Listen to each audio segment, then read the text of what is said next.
Olá, pessoal, bem-vindos à nossa aula de ciências e hoje nós vamos estudar sobre o ecossistema.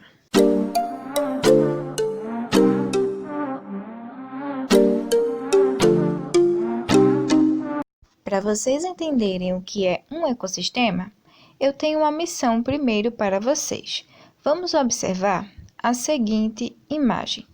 O que é que vocês conseguem ver nela? Temos aí um rio, certo? E nesse rio possui alguns animais, peixes, temos ali atrás um sapo que está em cima de uma pedra. Também temos aí algumas plantas aquáticas, certo? Tem o solo, tem umas plantas maiores, que são as árvores ali atrás, tem outras que são já bem menores, certo? Tem um sol, tem também uma libélula voando aqui, uma ave ali atrás, não é verdade? Temos um pato, temos também outros pequenos animais aí que a gente também nem consegue decifrar. Mas deixa eu fazer uma pergunta a vocês. A libélula e as aves, esses animais, as plantas, eles sobrevivem por causa de quê? Por causa do oxigênio, não é por causa do ar. Então, eu também posso dizer que nessa imagem tem ar. E o Sol, ele emite o quê? Ele emite duas coisas, na verdade.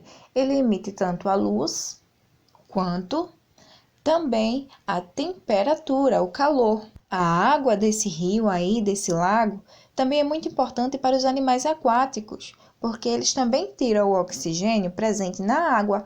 Como assim, tia? Lembra que a estrutura molecular da água é formada por H2O, ou seja, duas moléculas de hidrogênio para uma de oxigênio, ou seja, aqui na água também tem oxigênio. Mas vamos lá. Observe que aqui eu tenho um conjunto, não é verdade? Eu tenho um conjunto de seres vivos, que são os animais, que são as plantas, não é verdade? Mas eu também tenho um conjunto de seres não vivos, que são quem aí? O solo, a água, as pedras, a temperatura, o ar, certo, gente? A luz.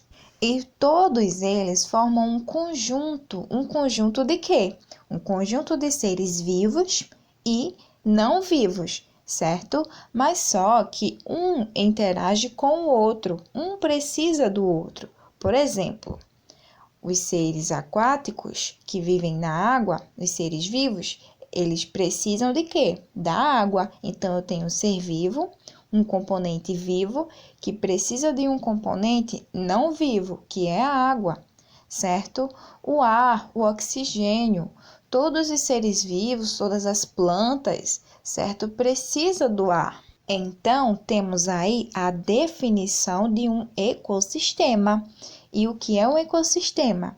Bem, um ecossistema é um conjunto dos componentes vivos e não vivos no ambiente, certo, gente? Mas todos os seres vivos são chamados de seres bióticos. E todos aqueles componentes que não são vivos são chamados de seres abióticos, ou seja, o ecossistema é um conjunto de seres bióticos e abióticos, vivos e não vivos. E já que aprendemos sobre isso, deixa eu fazer outra pergunta relacionada a essa imagem. Pessoal, quais são os seres bióticos desta imagem? Ou seja, os seres vivos. Então, quais são? Isso mesmo, o pato, o peixe, as plantas aquáticas, as plantas terrestres, certo, gente? E entre outros seres que estão aqui, que vocês podem ver que são seres vivos, como, por exemplo, também a aranha, a libélula, a ave. E se eu perguntar a vocês quais são os seres abióticos? Então, são os seres que não têm vida. Quais são eles? O solo, a pedra ou rochas, né? Também tem o quê? A luz, a temperatura, o ar, a água. Todos esses são seres abióticos, ou seja, aqueles que não têm vida, mas que são importantes para a formação do nosso ecossistema. Então, gente, eu espero que vocês tenham gostado da nossa aulinha de hoje. Não esqueçam de deixar o like, um beijão e até a próxima aula.